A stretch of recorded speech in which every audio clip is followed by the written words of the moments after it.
clinic room. Your doctor says there's a study you might qualify for. Maybe it sounds hopeful, maybe confusing, maybe a little scary. You sign the paper because you don't want to offend anyone, or because you're hoping for an option. Later you wonder, what did I just agree to? Who is watching out for me? That moment, uncertainty layered over possible hope, is exactly why we're talking today. Let's separate medical fact from fiction and give you the plain language tools to decide. Hi, I'm Jessica Tonya, Nurse Jessie for short. And on FAQ by Nurse Jessie, we take questions that feel confusing and turn them into information you can use. Today's episode will walk through what clinical trials actually are, the differences between trial phases, what randomization and placebos mean for you, your rights around consent, practical logistics like travel and insurance, and 3 clear takeaways you can use tonight. I'll also give exact scripts you can say to study teams if you want to pause, probe, or stop enrollment. There's a transcript and show notes with vetted resources at the episode page. I'll point you to clinicaltrials.gov and patient advocacy groups at the end. Quick reminder, this is educational. Trials can help or not help, and they always carry risks. Talk with your clinician or an advocate before deciding. First, what is a clinical trial? At its simplest, a clinical trial is a planned research study that tests a medical strategy, treatment, device, or procedure in people.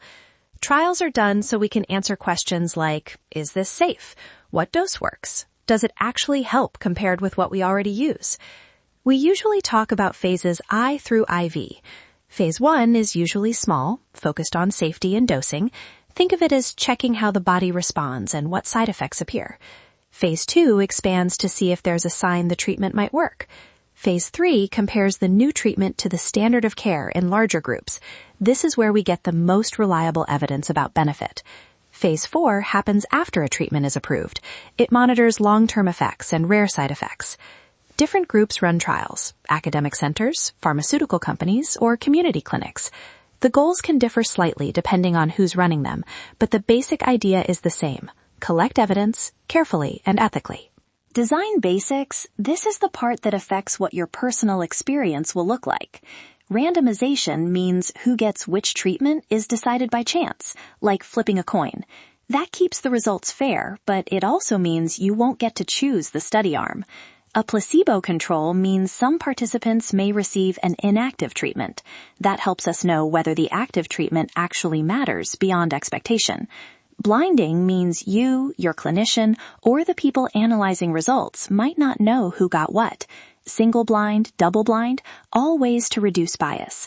For you as a participant, those design features could mean you'll receive standard care plus a study pill, or you might be assigned to a new drug or to a placebo. It doesn't mean the study team doesn't care. It means the study is designed to produce reliable answers. If the idea of randomization worries you, that's totally valid.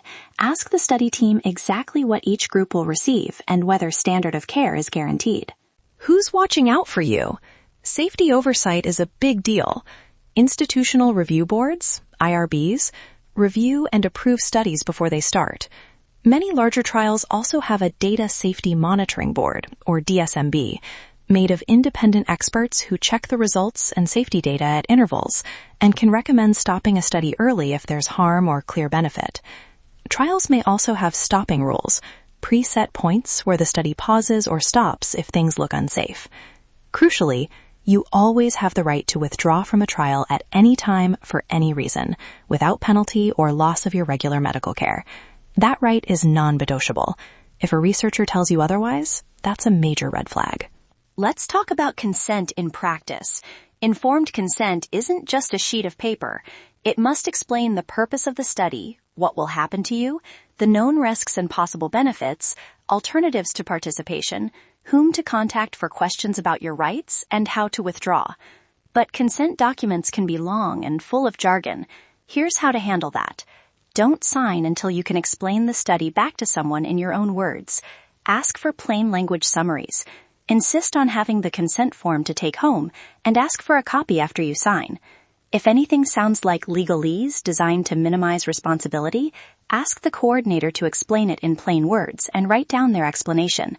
If they evade or say you must sign now, pause. You do not have to enroll on the spot. Practical logistics. What will your calendar and wallet look like? Trials often require extra visits, blood tests, imaging, or phone check-ins. Ask for a schedule of visits and a timeline for how long participation lasts. Is travel required? Will the study cover transportation, lodging, or meals? Compensation can be appropriate for time and inconvenience, but watch out for payments that feel coercive, very large sums that seem designed to push people into risky participation. Be clear on who bills your insurer for standard care versus study-related procedures. Some trials cover study tests, but not care you'd normally get. Others bill your insurance for certain visits. Ask explicitly, will my insurance be billed, and for what? Also ask who pays for treatment of side effects that are study-related. If you have mobility issues or caregiving responsibilities, discuss them up front so the team can tell you whether the schedule is realistic. Data use and privacy. Your information matters. Ask, who will see my data? How long will it be stored? Will my samples or tissue be used for future research? Can I limit future uses or request that my data be withdrawn later? Some studies use de-identified data, which removes obvious personal identifiers. But de-identified doesn't always mean impossible to relink in rare cases. If you're uncomfortable with broad future use, ask to limit use to this study only, or to require separate consent for future studies. Also ask whether commercial entities could access data. Some trials share samples with industry partners. If that's a concern, get the limits in writing. Red flags to watch for. Vague benefits with big promises, safety monitoring that's unclear or absent, pressure to enroll right away, unclear contact information for reporting side effects, or incentives that seem coercive. Another red flag is when a study team can't name the IRB overseeing the trial, or can't tell you how adverse events are reported. If you encounter any of those, step back. You can pause enrollment, ask for time to a doctor or a trusted family member, or decline. If you're concerned after enrolling, escalate to the IRB listed on the consent form or to a patient advocacy group. Okay, here are exact scripts you can use. One-line question to open a conversation. Can you explain in one sentence what this study is testing and how it might affect me? Two-line question if you want specifics. Who will see my medical information, and what will happen to any blood or tissue samples? Will they be stored or used in future research? If you want to pause enrollment while you think, I need 48 hours to review this and talk with my clinician or family. Can I take the consent form home and call you back? If you want written clarifications, please put in writing who will pay for study-related care, who to contact with side effects, and the study's stopping rules. These are short, direct, and safe. Use them. How to involve loved ones and your clinicians. Bring a trusted advocate to the consent visit, or at least ask to record the consent discussion if the study allows it. That helps you review details later. Share your records with the study team and with your primary clinician so everyone is on the same page. Before your next visit, prepare 2 or 3 focused questions for your clinician. Would you recommend I enroll? Why or why not? What else should I consider for my health situation? A second set of questions for the study team should cover logistics, costs, and emergency contacts. A short checklist you can use tonight. 1. Ask for a plain language summary and take the consent form home. 2. Get the study's contact list and IRB contact in writing. 3. Confirm withdrawal rights and who pays for study-related care. Keep these 3 items visible in your phone notes, on a paper on the fridge, wherever you'll see them before you decide. A couple of extra practical tips. If travel is needed, ask whether virtual visits are possible for some evaluations. If you have chronic conditions or are on multiple medications, bring an updated medication list and a summary of your medical history. It speeds assessments and flags potential interactions. And document everything. Dates you signed consents, who you spoke with, and the answers you received. That documentation helps if questions arise later. Resources. The show notes include links to clinicaltrials.gov for trial listings, the National Institutes of Health plain language trial explanations, and patient advocacy organizations that offer consultation or legal advice about research participation. Use those resources to cross-check study claims and to find independent advice. Remember, a study listing is not an endorsement. Look for IRB information and contact details in the listing. Let me be clear about risks and limits. Trials can offer access to new therapies, but benefits are not guaranteed.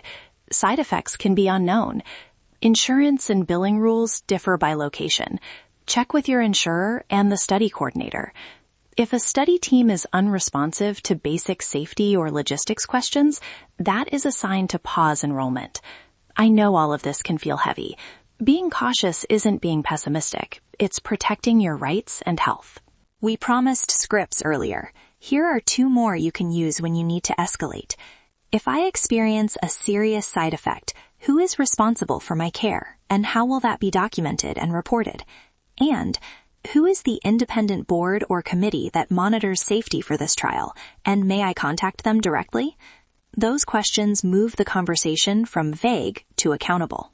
Before we wrap, 3 concrete takeaways you can use tonight. 1. Ask for a plain language checklist and take the consent form home. 2. Get written contact information for the study team and the IRB or oversight board. 3. Confirm in writing who pays for study-related care and that you can withdraw any time without penalty. Put these 3 items where you'll see them before you make a decision. If you're weighing a decision now, pause and use those scripts. Ask your usual clinician for a second opinion. Bring a friend or family member to the consent visit. And if anything feels off, pressure, evasive answers, or missing oversight information, step back. Your health and your rights matter more than being polite in the moment. Thanks for listening. If this episode helped you feel a little clearer about clinical trials, please subscribe so you don't miss future patient-centered explainers. Check the show notes for links to vetted resources like clinicaltrials.gov and patient advocacy groups. And until next time, stay informed, stay compassionate, and always put safety first.